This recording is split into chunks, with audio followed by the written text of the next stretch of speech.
aujourd'hui les amis, on va vous partager nos apprentissages de l'année en kiné. Je me suis rendu compte en fait en allant chercher la précision vraiment sur de l'activation musculaire, j'arrivais à avoir des modifs de symptômes assez rapides et efficaces sur les mouvements à la base douloureux. Donc j'ai trouvé ça super intéressant. En fait je suis parti du postulat que c'était pratiquement, enfin pour ma part, une des régions où on le faisait pas. Au niveau de l'épaule on le fait beaucoup, au niveau de la hanche on le fait beaucoup, le genou on le fait aussi beaucoup, mais le dos pas tellement. Non mais le gars, en vrai tu peux apprendre à piquer les intercostaux, sauf que tu le fais sur la côte. Et lui en fait il s'est trompé, il a fait entre les côtes. Du coup il a fait un pneumothorax au patient. Et les gens ont peur que tu puisses toucher un paquet nerveux, etc. Ce qui se passe c'est qu'en fait la résistance du nerf qui est entouré d'une gaine est largement supérieure à la force de l'aiguille. Donc en fait l'aiguille elle peut pas transpercer le nerf. Et pour revenir au dry, personnellement on l'a testé sur moi. On m'avait fait le trapèze et j'ai eu une irradiation sur toute la face. J'avais l'impression d'avoir un hémicasque. Et le lendemain j'ai eu des courbatures. Ouais. Et je me suis dit ok, plus jamais ce truc là. C'est normal.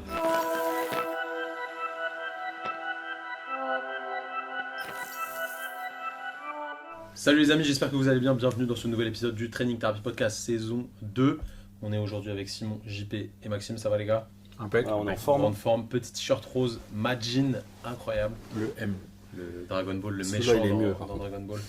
Non. C'est pas la même chose. Ça, c'est l'original. Vintage. Ah, il est vintage celui-là. Bref, aujourd'hui les amis, on va vous partager nos apprentissages de l'année en kiné. En gros, qu'est-ce qu'on a retenu de ces 365 derniers jours en kinésithérapie, parce qu'on a pu apprendre des choses, évidemment, on apprend tout le temps, même si ça fait 10 ans que tu bosses, tu apprends toujours de nouvelles choses, et on va essayer de vous partager ça. Simon, c'est quoi le truc qui t'a le plus marqué cette année en kiné? Ah, ça commence direct. Moi, là, je me suis formé en thérapie manuelle.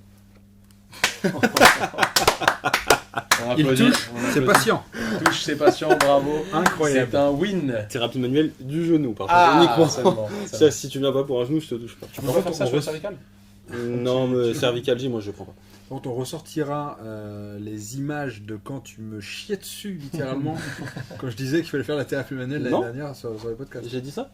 Oui. Non, je pense pas. Si, si. On a un témoin ici. Je pense pas que j'ai dit ça. Si, si. Bah écoutez, j'en suis revenu. Non, formation en thérapie manuelle du genou. Je trouvais que c'était quelque chose qui me manquait en fait à mon attirail d'outils. Ça, le ballon Ouais, mais de kinésithérapeute. il m'a perturbé. Euh, Il a tombé. Parce qu'en fait, j'avais toutes les techniques actives, j'avais le raisonnement clinique, je pense. Voilà, je suis pas le meilleur du monde, mais j'ai une bonne connaissance là-dessus. Et j'avais plus de formation là-dessus pour développer mon esprit. Et du coup, je me suis dit, bon, maintenant, qu'est-ce qui te manque? Il te manque là, tout ce qui est manip. Parce qu'au final, on sait que tout ce qui est micro-mobilité, ça va avoir un impact positif. Les études sont d'ailleurs assez unanimes là-dessus. Il y a un intérêt quand même à faire de la thérapie manuelle. C'est juste que par contre, en 30 minutes de séance, pour moi, c'est pas le plus important. Donc c'était pas ma priorité dans un premier temps, mais maintenant que j'ai fait le tour, je me suis dit que c'était intéressant et j'en suis extrêmement content. Qu'est-ce que tu as appris? Qu'est-ce que tu as compris? Qu'est-ce que j'ai appris? J'ai appris qu'en fait, il y a plusieurs types de manipulation, forcément au niveau du genou. Moi, ce que j'aime bien en pratique, c'est tout ce qui est technique par contracter-relâcher.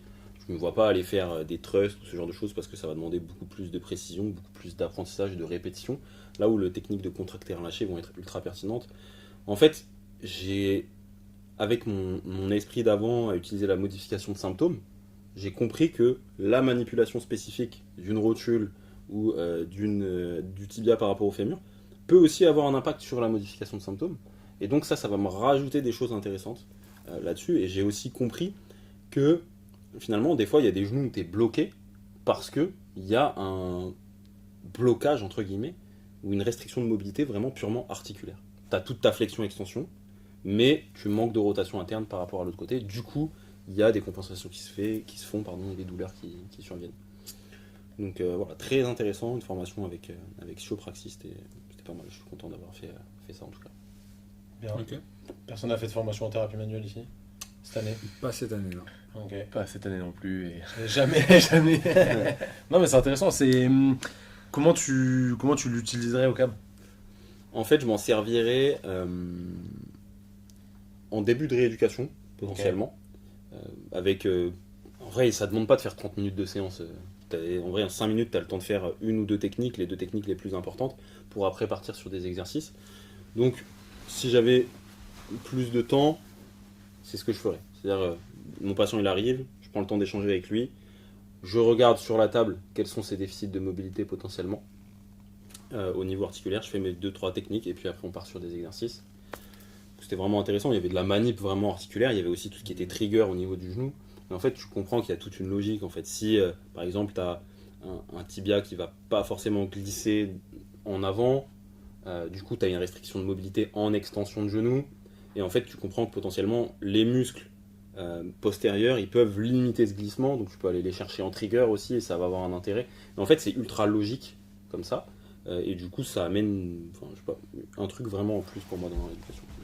Surtout qu'en plus, tu vas avoir ce côté touché thérapeutique avec le patient. Et tu sais déjà, ça fonctionne pour justement faire plus d'exercices. Exactement. Si en plus, tu as des effets spécifiques de la thérapie manuelle, c'est parfait, quoi.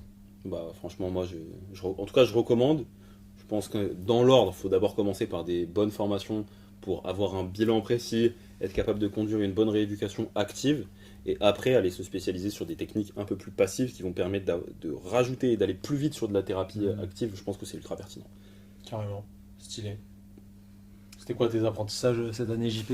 Moi, cette année, ce qui a un petit peu perturbé ma manière de faire, c'est le VBT. Donc l'entraînement basé sur la vitesse. C'est pas quelque chose de nouveau, c'est même plutôt ancien, puisque je crois que les premiers écrits datent de 1990, un truc dans le genre. Okay. Et après, ça s'est popularisé de manière beaucoup plus récente. Et en fait, j'aime beaucoup cette manière de faire pour plein de raisons. La première, c'est que on sait qu'au cabinet, faire une RM, le calcul d'une RM, c'est hyper compliqué. C'est chiant, ça demande du temps, ça demande de la technique, ça demande du matos. Bref, personne ne fait jamais de 1RM au cabinet, si on est honnête. Ou alors, on le fait en isométrique, mais ça, c'est pas une RM. Oui, mais déjà, même dynamo, quoi. En vrai, même dans le sport, tu fais rarement des 1RM. Ouais, on va pas se mentir. Parce que le bénéfice-risque, il est pas en faveur forcément du bénéfice. Et puis, il y a trop de variables avec la fatigue, en fonction d'où t'en es dans ton cycle de manière sportive. Ça n'aurait aucun sens. Ouais, tout à fait. Et donc, du coup, là, avec le VBT, t'es capable d'avoir une RM qui est fiable en 4 mouvements, sans charger comme un poney à barre. Donc ça, je trouve que pour un kiné lambda, c'est hyper accessible, c'est facile à faire. Comment tu chopes la vitesse de mouvement ?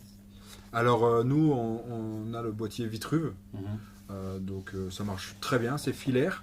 Ça a l'intérêt que c'est une mesure directe, parce que c'est le fil qui est déroulé. Pour ceux qui ne connaissent pas, en gros, vous avez un boîtier aimanté que vous posez au sol sur quelque chose de métallique pour pas que ça bouge. Démonté, ouais. Il y a un petit fil aimanté aussi qui vient s'aimanter sur la barre. Donc c'est mieux d'avoir une barre, ou tu peux le faire avec un kettlebell ou un haltère, mais c'est pas ouf quand même, avec la barre c'est mieux. Et en fait, ça va mesurer la vitesse instantanée de mouvement de la barre, et ça retranscrit ça soit à l'oral sur le petit boîtier qui dit la vitesse de contraction, soit directement sur l'écran du téléphone. Et ça coûte, si je dis pas de conneries, dans les 400 €. Ouais, on est aux alentours de 350 €, je crois. Ouais. Très très bon outil, pas cher, vraiment je recommande. On n'est pas sponsorisé par eux. Non, mais s'ils veulent, allez-y. Pour l'instant, on n'a pas de biais commerciaux, mais on peut en avoir. C'est possible, pour l'instant non. Ok, donc VBT. Donc, du coup, tu fais 4 mesures de ta vitesse, et forcément, plus ta barre est lourde, plus ta vitesse est basse. Et si tu as 4 mesures, enfin un minimum de 3 mesures pour avoir une droite, eh bien tu auras ta 1RM au final, quoi. Okay. Donc tu extrapoles en fonction de la vitesse, vu que ton profil force-vitesse normalement il est assez linéaire, si tes mesures elles sont bien faites, t'es bon, quoi. Voilà. Tu sais où tu vas quand tu te rapproches de vitesse 0. Exactement. Et on te le donne directement avec le graphe, l'application est très simple. Et j'irai plus loin que toi, même en termes d'entraînement. C'est intéressant parce que juste en termes d'évaluation de 1RM, c'est sûr, c'est très bien. Mais en termes d'entraînement, c'est encore plus pertinent selon moi parce que tu peux travailler sur des zones où tu es vraiment précis sur force-vitesse, puissance, vitesse, etc. Et où c'est plus adapté selon moi en termes déjà de capacité de l'athlète et du patient au moment T. Parce qu'avec son sommeil, etc., ça peut varier de jour en jour et être proche de la réalité de ce qu'il peut produire, quoi. Ouais. Ça, je trouve ça vraiment pas mal. Complètement. Et pour compléter ce que tu dis, sur l'entraînement, il y a un deuxième aspect qui me plaît beaucoup, c'est l'aspect efficience. C'est-à-dire que on sait maintenant que si tu travailles par exemple la force et que tu perds 10 à 20% de ta vitesse, en fait tu peux arrêter ta série. Donc ça veut dire que tu donnes plus 4 séries de 8 répètes à faire, tu donnes 3 ou 4 séries du nombre de répétitions où tu vas garder la vitesse. Donc ça c'est trop bien parce que tu peux arrêter au moment où tu es sûr que ça vaut plus le coup de travailler, quoi. Carrément, c'est très intéressant, sauf si tu veux travailler vraiment à vitesse lente, et du coup cette pré-fatigue te permet d'atteindre des vitesses lentes pour un influx aussi fort. Mais ouais, c'est carrément si, et puis ça coûte pas cher en vrai, franchement 400-500 balles. Au lieu matériel d'acheter de kiné, un énième truc d'ultrason à 2000 balles, personne franchement, n'achète. C'est 2000 euros, j'espère. Ah, ouais, 2, ça se 10, vend ce plus, que je tu pense. veux, tu pourras avoir 10 000 balles, Non, t'es fou, ça doit Bah, coûter les 600 T4, balles. ça Hein. coûte combien Ah, C'est pas d'ultrason, tes gars. j'ai testé sur moi d'ailleurs. Ça Ouais. fait chaud, c'est agréable. agréable. Très grave. Ouais. C'est bon pour le VBT? Ouais, Pas mal. j'ai dit ce que je vais dire. Max, qu'est-ce que t'as fait cette année d'incroyable? Et bien de nouveau, surtout, ça va être le travail d'isométrie pour la module de symptômes, notamment au niveau du rachis lombaire. Je trouvais qu'on n'était pas, enfin pour ma part, pas assez précis sur le dos, où on travaillait beaucoup en fonction, anti-rotation, anti-inclinaison, anti-extension. Et j'avais pas de très bons résultats sur de la modif de symptômes, je trouve, en actif, quand on sortait un petit peu du terrain classique, du MDT, de McKenzie, ce genre de choses.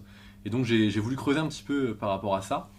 Et je me suis rendu compte, en fait, en allant chercher de la précision vraiment sur de l'activation musculaire, j'arrivais à avoir des modifs de symptômes assez rapides et efficaces sur les mouvements à la base douloureux. Donc j'ai trouvé ça super intéressant. En fait, je suis parti du postulat que c'était pratiquement, enfin pour ma part, une des régions où on le faisait pas. Au niveau de l'épaule, on le fait beaucoup. Au niveau de la hanche, on le fait beaucoup. Le genou, on le fait aussi beaucoup. Mais le dos, pas tellement. Et donc, au final, c'est assez intéressant. T'as un exemple du coup de comment. Le protocole Ouais, de comment cibler. Alors après, ça va être sur du testing. En fait, c'est surtout le testing qui va après déterminer quel muscle est ciblé.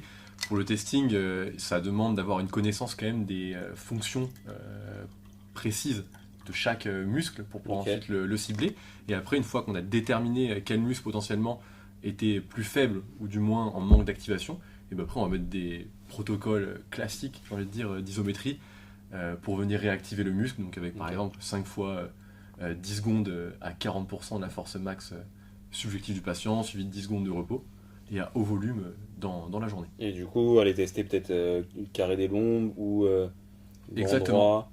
Carré des lombes, grand droit, les érecteurs du rachis. Après, pourquoi pas aller aussi tester les muscles de la hanche, potentiellement très intéressant pour la douleur lombaire, l'ensemble des muscles des abdos, les obliques, l'ensemble de ces muscles de manière dissociée. Ok. Et ça avait des résultats assez intéressants.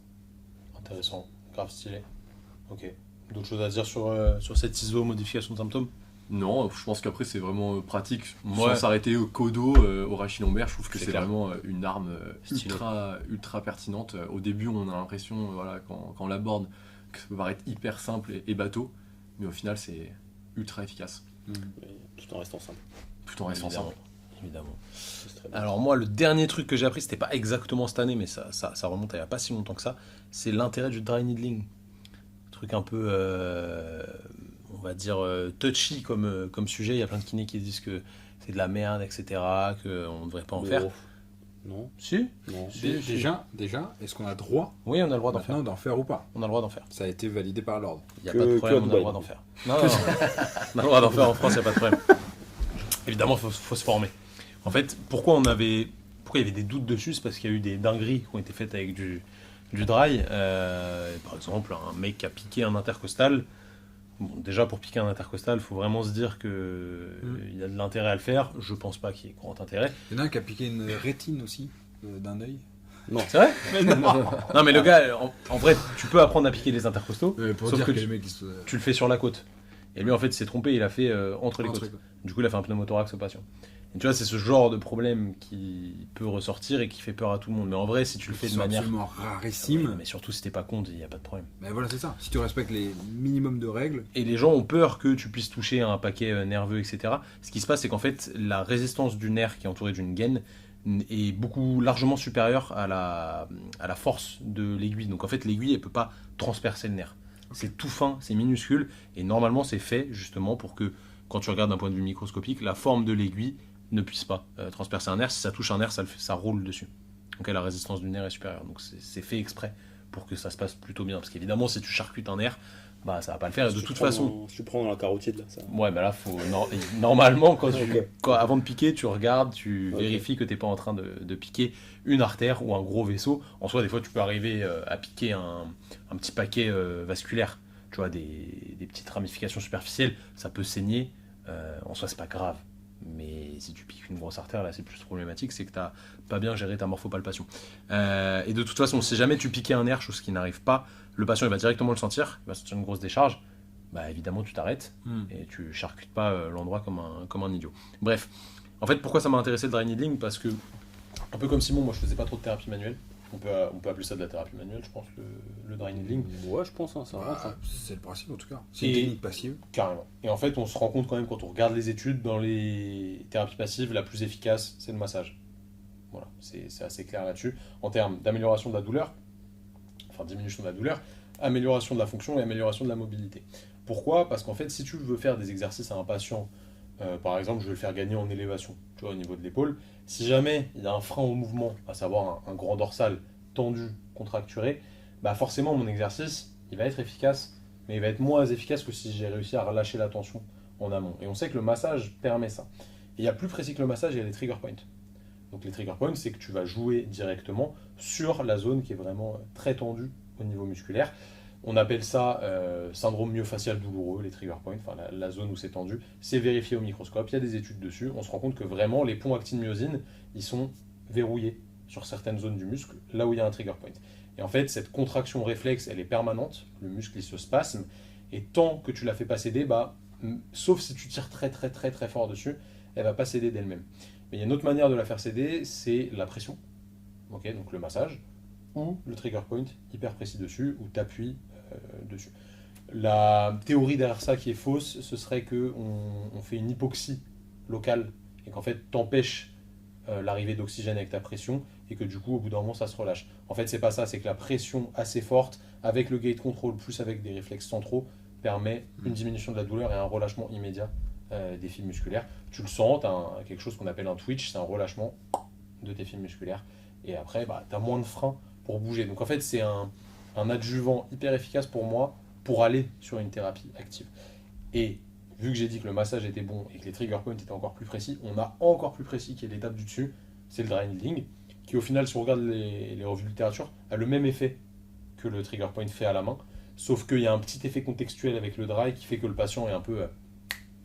tu vois, il est impressionné parce qu'il y a une aiguille, il se dit, ouais, c'est un kiné, il est chaud, il fait un truc que les autres kinés ne font pas, etc. Et ça augmente un petit peu tes résultats et l'adhérence du patient quand il est OK pour faire du dry. Et en fait, le dry, ce que c'est juste de venir piquer dans le trigger point, tout simplement. Donc d'abord, tu vas rechercher tes trigger points, tu le traites pas à la main, tu le traites avec une aiguille, et tu rentres dedans. Donc en fait, c'est encore plus précis, parce que c'est plus petit que ton doigt, et quand tu le fais bien, tu as un twitch vraiment visible. Donc un twitch, c'est une contraction-relâchement du muscle, enfin, contraction-relâchement, visible, tu vois vraiment une secousse, comme si tu avais posé un électrode dessus, et immédiatement, ça lève un frein au mouvement. Tu gagnes facilement de la mobilité là-dessus. C'est beaucoup moins douloureux que le trigger. C'est moins douloureux que le trigger. En soi, c'est plus invasif. Stressant. Alors, c'est clairement invasif, pour le coup.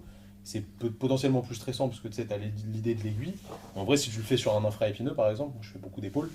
Franchement, sur l'infraépineux, tu sens quasi rien. Si c'est bien fait, tu sens une espèce de lourdeur quand on pique. Et quand tu trouves vraiment le trigger point précis, le relâchement, ça fait une secousse. Et ça peut décharger jusque là où ça irradie habituellement. Tu vois, il y a pas mal de douleurs d'épaule latérales qui sont en lien avec des tensions sur l'infraépineux. Et ben ça va irradier ici. Et le lendemain, sur le lendemain, tu as une grosse courbature parce qu'en fait le muscle a été très stressé. Ok, ça c'est normal. C'est normal. Ok. C'est normal, tu l'as quand même charcuté un peu le tissu musculaire. Donc tu as une courbature dessus, qui est une courbature réflexe, qui fait qu'en plus, le patient il vient mieux corticaliser la zone. Et du coup, tes résultats vont être un petit peu boostés. Donc vraiment, le dry needling est très intéressant quand il est bien fait et qu'il rentre dans un raisonnement clinique pertinent. Tu vas pas piquer tous tes patients. Et pareil, c'est sur la douleur, la fonction. Douleur, fonction, force. Vraiment, production de force, tu me corrigeras, mais je crois que sur la hanche, trigger et dry needling au niveau des moyens fessiers, quand tu trouves un trigger au niveau des moyens fessiers, si tu le piques ou si tu le travailles en manuel, tu gagnes quasi jusqu'à 30% de force en abduction chez ces personnes-là. C'est une dinguerie. Après, évidemment, si tu fais rien, tu fais juste ça, et que tu fais rien, ça va revenir. Parce qu'en fait, la cause, je la connais pas encore, mais la cause, c'est sûrement la faiblesse du tissu par rapport aux contraintes que tu lui imposes. Donc là, en fait, tu règles juste la douleur, mais tu n'as pas réglé vraiment la problématique de capacité tissulaire. Parce que tu ne le rends pas plus fort ton tissu. Tu gagnes tes 30% là, de force parce qu'en fait, au niveau moteur, tu es libéré, tu es moins inhibé, donc tu peux y aller. Mais le tissu, il n'a pas vraiment changé en soi. Donc c'est vraiment une porte ouverte pour la rééducation active selon moi. En fait, ça rejoint en effet ce que tu disais tout à l'heure. 100%. Ça rejoint, c'est le passif au service de l'actif. Exactement. Mais moi perso, je vais préférer le dry parce que je trouve ça extrêmement précis. Et en fait, tout concorde dans ce sens-là. Je te parlais de l'infraépineux tout à l'heure. Tu vas faire ton testing ISO sur l'infraépineux. On parlait des testings ISO. Tu vas voir qu'il est faible. Tu vas voir qu'il a du mal à s'activer. Et tu vas voir qu'il y a un trigger point dessus. Donc en fait, tu vas faire ton isométrie pour le désensibiliser, ton renfort pour qu'il s'active mieux et qu'il génère plus de force. Et avant ça, tu vas faire ton dry pour lever certains freins et le faire d'une manière plus optimale pour le patient. Donc tu vois, encore une fois, ça rentre dans un raisonnement clinique, tu piques pas juste pour piquer. Et malheureusement, je fais pas de pub pour la formation dry que j'ai fait, parce qu'en fait, le formateur, lui, il n'allait pas dans ce sens-là. C'était typiquement, tu piques, terminé. Le traitement, il est terminé. Alors que ça n'a pas de sens. Je pense qu'il n'y a aucune logique dans la rééducation globale. Bah non. Après, il y a beaucoup de formations en thérapie manuelle où c'est comme ça. Bah, c'est ça le problème. Ils voient malheureusement uniquement par leur prisme. C'est ça. C'est la seule façon de traiter et on oublie le reste. Mais après, rien ne nous empêche, ceux qui croient aussi en la thérapie active, d'aller chercher leurs compétences et leur expertise. Parce que si pour le coup, ils font ça tous les jours, forcément, ils sont ultra compétents, les types. Non, mais c'est un moyen d'avoir, c'est un moyen d'enrichir sa palette. Tu prends un outil supplémentaire, ça veut pas dire que tous les autres il faut les mettre à la poubelle. Exactement. C'est sûr. Donc, quand vous faites des formations, surtout gardez vos acquis. Un esprit critique. Toujours. C'est ça. Toujours. Et même quand vous venez faire nos formations, nous on est surtout poussé sur l'actif évidemment, parce que pour nous c'est le socle de la pyramide. Sur le raisonnement clinique, ouais. Oui, mais après la plupart des TMS quand même sont réglés par l'actif sur le long terme. Ça veut pas dire que le passif est pas intéressant, mais forcément nous on est un peu biaisé dans notre pratique vers le prisme actif, faut dire la réalité. Je suis pas d'accord parce qu'au final, tu regardes nos formations, il y a au moins 10-15% de la formation qui parle de thérapie passive. Évidemment, et qui montre des thérapies passives. 10-15%. Oui, mais tu vois, c'est. Non, mais si les gens quand ils entendent ta formation, c'est pas en se disant il va falloir qu'on fasse de l'actif. Training, thérapie. Training, c'est plutôt actif que passif. Mais il y a thérapie.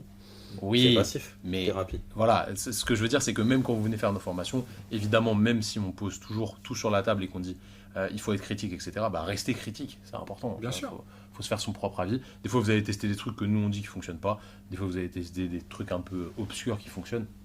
Tant mieux. Faut pas être buté dans une direction, tout simplement. Et pour revenir au dry, personnellement, on l'a testé sur moi. On m'avait fait le trapèze et j'ai eu une irradiation sur toute la face. J'avais l'impression d'avoir un hémi-casque. C'était horrible. Enfin, c'est désagréable. Horrible, très désagréable. Et le lendemain, j'ai eu des courbatures. Ouais. Et je me suis dit, ok, plus jamais ce truc-là. C'est normal. Et je pense en effet que c'est important de prévenir les patients. Alors, c'est extrêmement important. Il faut dire tout ce qui va se passer. Donc, moi, le patient, j'ai jamais eu aucun patient qui m'a dit non.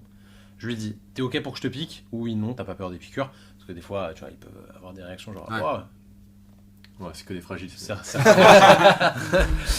Il dit ça parce qu'il a la tête qui tourne. Il lui est arrivé une sorcellerie une fois quand il s'est fait piquer. Ensuite, tu leur expliques ce que ça va faire quand tu le piques, que ça va pas faire mal, que juste quand l'aiguille rentre, c'est désagréable parce que c'est cutané, tu vois, normal, comme un vaccin ou autre, mais encore, c'est bien moins important. Et que toi, tu vas être dedans, que tu vas bouger, etc. Que si jamais il sent que ça pique, c'est pas bon, c'est que tu es proche soit d'un tissu vasculaire, soit d'un tissu nerveux. Ou dans l'os aussi, non? Non, l'os, ça fait rien. Bon, ça, tu sens que ça tape, quoi. Ouais, tu peux sentir. Tu vois, sur la scapula, quand t'es bien profond, en vrai, tu peux sentir, mais ça fait pas spécialement mal. Tu peux graver ton prénom. Non, mais tu le sens, quoi. Tu sens un truc. Et après, tu lui expliques que s'il y a un twitch, c'est bon signe, et ça veut dire qu'on est sur la zone, donc c'est surtout à lui de te donner son feedback. Et c'est plutôt à ce moment-là où c'est désagréable? En fait, c'est désagréable, mais libérateur. Je saurais pas t'expliquer... Moi, en tout cas, moi, on me l'a fait, j'étais sain, j'avais pas de problème. Donc c'est différent. Voilà. Et moi, le Twitch m'a... Waouh. On t'avait prévenu qu'il allait avoir un Twitch? Non, on m'a rien dit. Ah ouais, c'est pour ça. On était en soirée, il m'a dit allonge-toi. Ah oui, d'accord. Voilà. C'est lui qui t'a piqué la rétine après, non? Non, mais c'était pas dans un cadre thérapeutique. Tant que tu préviens, c'est bon. Et le Twitch m'a. Ouais, je m'attendais T'as surpris, pas à avoir une Ah, irradiation. ça irradie fort. Comme je te disais tout à l'heure, ça irradie fort. Mais ça irradie sur la zone du trigger point en question. C'est pas une irradiation nerveuse, genre, c'est pas tu vas piquer le bas du dos, tu vas sentir ton pied. Ouais, bien sûr. Ah, c'est pas bon, tu vois. C'est plus. C'est pas une irradiation nerveuse en fait. Exactement, c'est bon. De toute façon, les douleurs projetées comme ça, c'est toujours un peu compliqué à expliquer, mais c'est vraiment spécifique à ce qu'on décrit dans les bouquins d'anatomie sur les trigger points. Donc en tout cas, technique intéressante quand on n'en fait pas des caisses. Et de toute façon, en fait, je rajoute ça dure genre 1 minute. Ouais, c'est ça qui est bien, tu sûr. vois. À la place du massage, où en vrai, quand tu masses une zone, tu peux pas masser 30 secondes. Mais alors, non, ça fait. j'ai une question. Ouais, ça fait. Ouais. Vas-y, allonge-toi. Allez. J'ai une question à ce propos. Est-ce que tu peux faire ton dry et ensuite directement faire l'exercice? Ouais. C'est pas dérangeant. Moi, le formateur il m'avait dit non, mais en vrai, pourquoi? T'as levé un frein, profites-en. Non, moi je pensais justement aux courbatures que ça peut engendrer. Par contre, tu vas pas faire de l'excentrique supramaximale ou des dingueries, tu vois. Ouais, tu vas d'accord. faire des exercices tranquilles. Ok. Peut-être d'activation, en tout cas. Ouais. Mais tu fais pas le bourrin. Tu essaies de travailler la mobilité, tranquille, contrôle moteur, etc. Tu fais pas des trucs très proches du max. Ça n'a pas de sens. D'accord. C'est de la logique, encore une fois, c'est du raisonnement. Ouais, bien sûr, bien sûr. Parce que, effectivement, si t'as une courbature, c'est qu'il y a eu du stress dessus. Si t'en rajoutes encore plus, pas trop d'intérêt. Théoriquement, on est sur un début de prise en charge, de toute manière, Ouais, la plupart du temps. carrément. Et après, ça peut faire passer des petites douleurs résiduelles aussi Ok. parfois.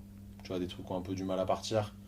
Mais après, faut pas en abuser. En vrai, si tu fais plus que 3-4 séances, déjà, c'est trop. Il y a un problème. T'en fais pas à chaque séance. Ouais, bien C'est sûr. normal. Comme n'importe quelle technique de passive en fait. Exactement. La base. Les gars, je pense qu'on a fait un bon petit tour là, très intéressant. Une clé chacun. En attendant, si vous voulez continuer à apprendre des choses sur la kinésithérapie, je vous conseille de faire un truc, c'est de vous abonner à notre newsletter. Vous avez juste à cliquer sur le premier lien dans la description de la vidéo. On vous envoie un article concocté par un de nous 4 une fois par semaine. Et ça va vous aider à avoir des billes précises au cabinet pour prendre en charge vos patients plus facilement et de manière plus pérenne. Donc franchement, vous ne pouvez pas vous en passer. Si jamais vous nous avez regardé sur YouTube, n'hésitez pas à vous abonner à la chaîne, à liker la vidéo. Dites-nous en commentaire ce que vous avez appris cette année en cabinet ou en structure. Si vous bossez en structure, il n'y a pas de problème. On accueille tout le monde ici. Évidemment, si vous êtes sur Spotify, Deezer, Apple Podcast, SoundCloud, Google, Amazon Podcast, bref, maintenant il y a trop de trucs. Jeff Bezos, il est là aussi. N'hésitez pas à vous abonner et à mettre une review 5 étoiles, ça fait toujours plaisir. Et si vous êtes sur Spotify, répondez au questionnaire qu'on vous aura mis juste en dessous. En attendant, prenez soin de vous, prenez soin de vos patients, c'est important. Faites du VBT, faites de l'ISO, faites de la thérapie manuelle, faites du dry seulement si vous êtes formé. Nous, on se dit à la semaine prochaine pour un nouvel épisode. Salut tout le monde. Allez, salut à tous. Ciao. Salut.